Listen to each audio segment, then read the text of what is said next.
Ceramah gambaran akhir zaman diceritakan pada masa itu disebut-sebut nama Dajjal. Dosen ini dengan narasumber sekaligus suara dari Ustadz Zulkifli Muhammad Ali SCMA. Selamat mengikuti video ini sampai selesai supaya tidak gagal paham.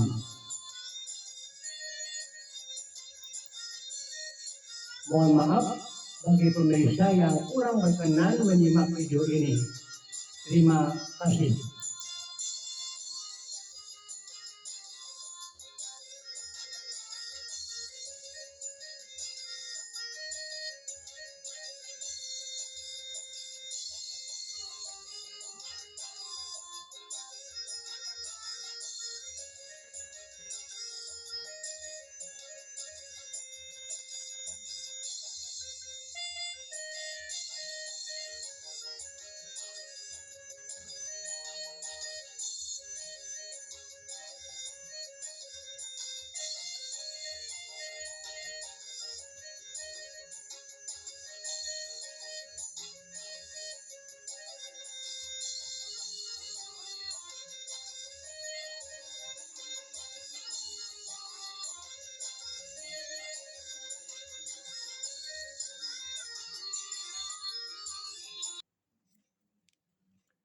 Nama Dajjal tidak disebutkan secara jelas dalam Al-Quran. Ada ayat yang mengisyaratkan keberadaan Dajjal tersebut, di antaranya Al-Quran Surah An-Nisa ayat ke-157 sampai 159, Quran Surah Al-An'am ayat 158. Pertama kita sajikan Quran Surah An-Nisa ayat 157.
Surah An-Nisa ayat 158.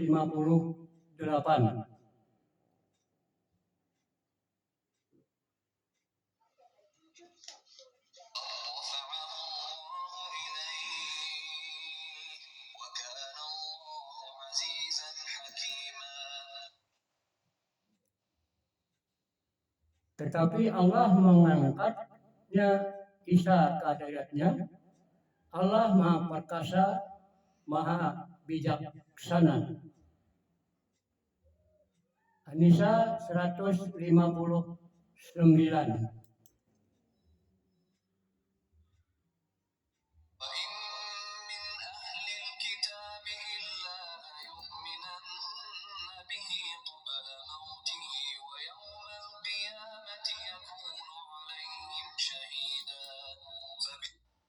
Tidak ada seorang pun di antara ahli kitab yang tidak beriman kepada Isa menjelang kematiannya, dan pada hari kiamat dia, Isa, akan menjadi saksi mereka.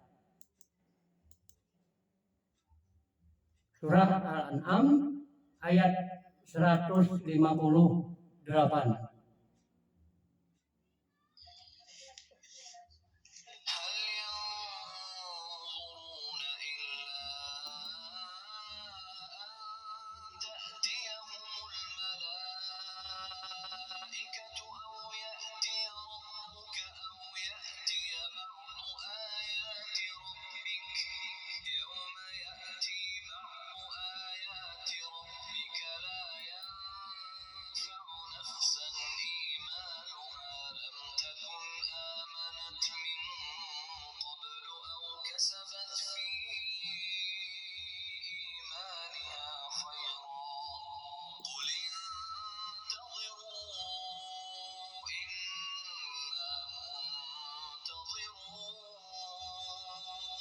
yang mereka nantikan hanyalah kedatangan malaikat kepada mereka atau kedatangan Tuhanmu atau sebagian tanda-tanda dari Tuhanmu.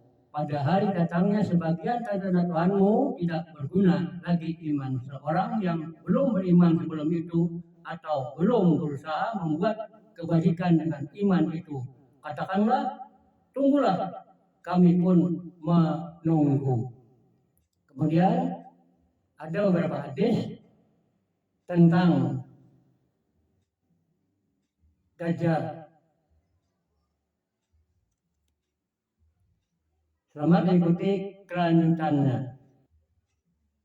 Yang kami muliakan, Dajjal ini akan memasuki seluruh kota-kota besar di dunia. Kecuali Mekah dan Madinah dia tidak berhasil memasuki. Kedua kota ini, baik fisiknya tidak bisa masuk ke Mekah Madinah, baik ilmu kekuatan sihirnya dan magicnya tidak bisa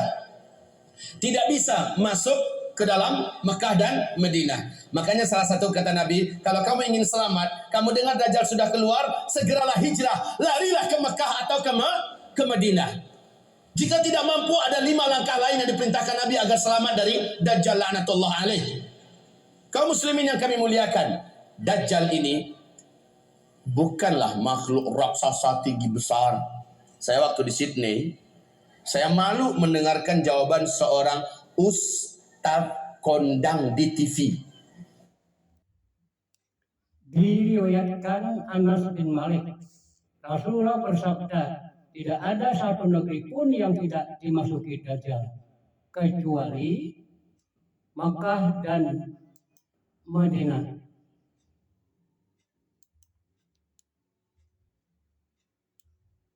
Acara live ditanyakan oleh jemaahnya, apakah itu Dajjal? Oh, katanya, Dajjal itu adalah makhluk yang sangat tinggi besar. Kalau dia masukkan kakinya ke samudra laut yang paling dalam hanya semata kakinya. Waduh. Kalau dia ngomong di timur, yang di barat mampu mendengar suaranya. Kalau dia kencing di satu kota, banjir satu kota itu. Malu saya mendengar tuh jawaban, ya Allah. Waktu SD saya sudah dengarkan kayak gitu. Lah ini ustadz level nasional loh, ngomong di TV. Jawabannya kayak gitu, ngawur ngaco abis. Lalu sebenarnya Dajjal ini siapa? Rasul mengatakan dia adalah anak keturunan Adam. Tingginya seperti kamu dan lebih pendek sedikit. Mukanya bulat. Kedua bola matanya utuh ada, hanya yang sebelah kanan tertutup oleh lapisan dagingnya yang atas meleleh kemari menutupi, dan bagian tutupan ini lengket ke pipinya dan ada bergelantungan macam jengger ayam sedikit. Kayak dahak, maaf ya, kayak orang kumpulkan dahak banyak-banyak lalu disemburkan ke mata orang ini lalu meleleh gitu. Seperti itu.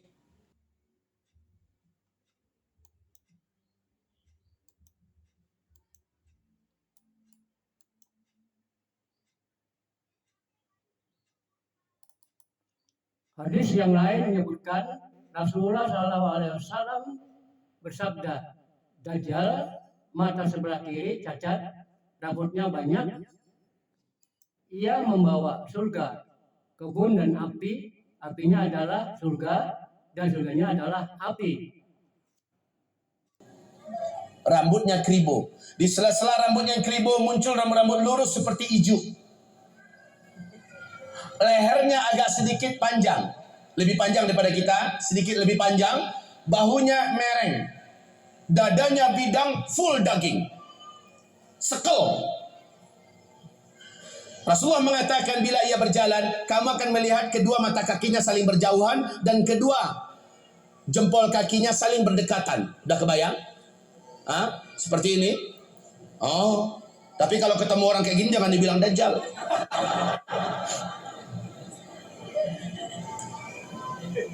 Orang biasa tapi jelek minta ampun, jelek habis. Kaum muslimin, kata Rasulullah berikutnya sallallahu alaihi wasallam, bagi orang yang beriman, yang menurut Allah imannya masih sahih, menurut Allah imannya masih benar, dia diizinkan oleh Allah mampu membaca huruf ka, fa, ra di antara kedua alis matanya. Ada tertulis ka, fa, ra, yaitu kafir. Walaupun aslinya dia nggak pandai membaca Arab, membaca Al-Quran, tapi imannya menurut Allah sahih, dia akan mampu melihat itu. Kalau sempat kepapasan beberapa papasan, dia mampu melihat kafara. Ibarat Allah yang kami muliakan, Rasulullah sallallahu alaihi wasallam bersabda, semua kemampuan yang jahat di bumi ini ada pada dia. Seluruh jin dan syaitan berkhidmat dan melayaninya menjadi pengikutnya. Coba bayangkan, dukun mana di bumi ini yang sanggup menaklukkan seluruh jin dan syaitan? Sementara Dajjal dengan sukarela dan senang hati, seluruh jin dan syaitan berkhidmat kepadanya. Dalam rangka, ya awas ya, di fase keempat ini adalah fase di mana setan jin dan setan manusia bersatu memperbanyak calon penghuni neraka. Di fase keempat ini. Makanya ketika Dajjal muncul, ma baina khalqi Adam ila qiyamis sa'a fitnatun akbar minad dajjal. Sejak bumi ini Allah ciptakan, sejak Adam Allah ciptakan sampai hari kiamat, tidak ada fitnah yang lebih dahsyat, tidak ada fitnah yang lebih hebat, tidak ada fitnah yang lebih berat melebihi fitnahnya Dajjal. Maka berlindunglah kamu kepada Allah dari fitnah Masih Dajjal. Wallahi, kata Nabi, kalau saya hidup, saya yang akan membela kamu paling di depan. Tapi jika tidak ada, setiap kamu harus bela dan jaga dirinya masing-masing. Dajjal memiliki kekuatan sihir yang tidak terbatas. Dajjal memiliki kemampuan dan hipnotis magic yang sangat-sangat berat, sehingga tidak ada yang mampu melawan Dajjal. Tidak ada. Ibarat Allah yang kami muliakan, Nabi perintahkan ketika kamu dengar Dajjal masuk ke kota-kota kamu, langsung sihirnya menyebar, yang menjadikan seluruh manusia yang juga sudah putus asa dengan beratnya beban hidup, dengan sukarela datang untuk menyongsong di mana titik Dajjal berada. Mereka berharap Dajjal bisa membagi-bagikan rezeki. Saat itu kata Rasulullah, wahai kaum lelaki, bawalah istri-istri kalian masuk ke rumah, ikat dia di dalam rumah, tambatkan dia di tiang-tiang rumah kamu. Carilah ibu-ibu kamu, bawa dia ke rumah, ikat kakinya, ikat tangannya, tambatkan dia di tiang-tiang di dalam rumah. Carilah anak-anak gadis kamu, selamatkanlah wanita-wanita kamu, karena sesungguhnya yang paling banyak sujud menyembah Dajjal ketika Dajjal masuk ke kota-kota di bumi ini adalah kaum wanita. Mereka yang paling banyak menyembah Dajjal. Dan kata Rasulullah, siapa yang sempat menyembah Dajjal, maka sampai dia menghembuskan nafas terakhirnya, dia tidak akan pernah lagi beriman kepada Allah, dan dia akan kekal di neraka selama-lamanya. Maka ibu-ibu, pantas kalau Nabi memperingatkan umatnya berulang-ulang, berlindunglah dari Dajjal, berlindunglah dari Dajjal, berlindunglah dari Dajjal. Seluruh dukun satu bumi, seluruh ahli-ahli sihir satu bumi akan sujud menyembah Dajjal. Dengan sihirnya, Dajjal menunjuk ke arah langit. Maka dalam pandangan mata manusia, awan berkumpul berarak dari mana-mana, padahal sudah sekian tahun awan tidak ada di langit. Lalu menurunkan air hujan, padahal hanya Tuhan yang mampu melakukan itu. Dengan telunjuknya, Dajjal menunjuk ke arah tanah yang gersang dan tandus. Tanah itu seperti memperlihatkan rumput-rumput hijau pun muncul. Air sungai mengalir. Dengan sihirnya Dajjal, dia menunjuk ke arah kuburan yang ada. Maka seluruh yang pernah mati dan ada di kuburan itu bangkit. Hidup dalam keadaan utuh. Manusia yang utuh seperti masih hidup dulu. Dan langsung berjumpa sang ayah dengan anak, anakku, mak dengan anak, anakku, suami dengan istri, istriku. Padahal mereka sudah mati. Ternyata terbongkar rahasianya. Rasul mengatakan itu seluruhnya bukanlah orang yang sudah mati, tapi jin dan setan-setan yang menjelma menjadi orang yang dulu pernah hidup, agar menipu orang-orang yang masih hidup ini.